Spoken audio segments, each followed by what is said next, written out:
Hi, I'm here with Amber Naslund of Radian 6. And Amber, you have a tremendous experience, background in not-for-profit work, That's don't right. you? Yeah. Yeah, I do. Yeah, great. So a lot of the people that will be watching this right now are in maybe struggling, smaller foundations, some Sure. medium-sized. Yeah. Have you got any great tips for them on how they can efficiently manage their brand? Sure. Yeah, the social media thing is a bit of a challenge, right? Because it's inexpensive to do, but that doesn't mean it's inexpensive in terms of people investment. So it does take time and human resources to get it done right.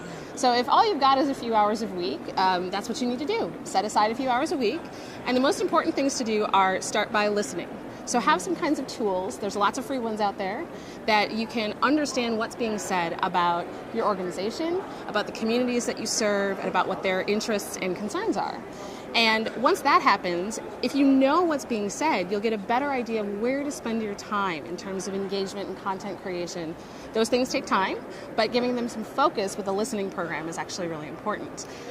The second thing that you can do is also use the community you already have. Nonprofits have a built-in community with donors and volunteers, so start there. Those are people that know you, they like you already, and if they have an interest in social media, help them help you spread that message. So let them become brand ambassadors in Absolutely. a way. Absolutely. Great. Yeah. And in terms of free listening tools, what ones do you recommend?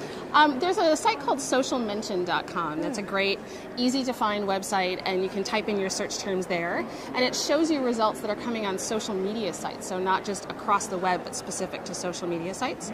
And there's a few other ones. If you're specific to Twitter, you can look on their own site, search.twitter.com, and you can find lots of mentions of topics of interest to you. So those are two really easy places to start. Great. And Radian 6 itself, it actually started as quite a small company. That's right. And it started in Atlantic Canada. That's right. And it's kind of grown to take this leadership position in the world. That's right. How did that happen? Well, I'm very lucky to be part of such a great team. Our founders were engineering folks out of New Brunswick in Canada, and they just had a really incredible vision, and they had a good taste for what was coming in the market. And I think it's an incredible success story of a teeny tiny company in a teeny tiny part of the world that grew up to be a big kid, and I've loved being a part of it. I think a lot of that has to do, you mentioned vision, and I guess mapping out a plan. It's not just ad hoc, it's probably been very strategic. Absolutely. I think our leadership had a very solid idea about the impact that social was going to have on business. And their core function was to drive that. And their willingness to adapt as the market changed and as our industry changed. It's a rapid moving machine out here. So they were willing to shift with that. And I think that's part of what's led to their success. So where are the next shifts then? That's a good question. Recently we were acquired by Salesforce.com in May. And I think that's kind of an indicator of where the industry is going. They're a big, prominent CRM platform. And with our social media monitoring platform, you're sort of fusing the worlds of customer relationships and the world of social media intelligence. So those two things together are really, to me, articulating how businesses are going social horizontally as well as vertically. So it's not just about marketing and PR, but it's about customer service and product development and innovation and collaboration.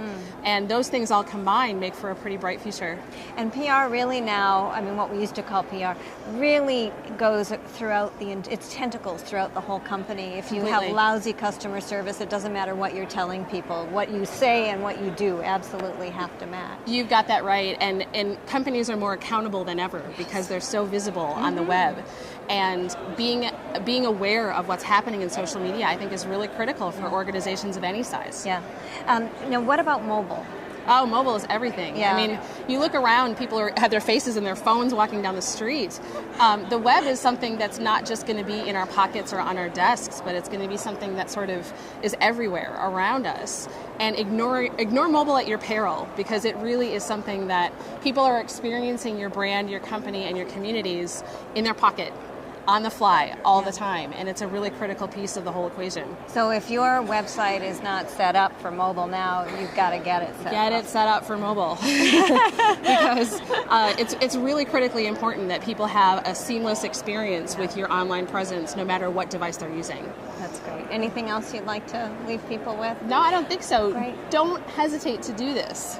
It's not as hard as you think it is. You can start small, And don't let anybody tell you you have to do it all right now. I think it's important. That's brilliant, because if you don't start, it won't happen. And one day at a time, one step at a time, it's all doable. You got that right. Thank you so much. Thank you so much. Take care.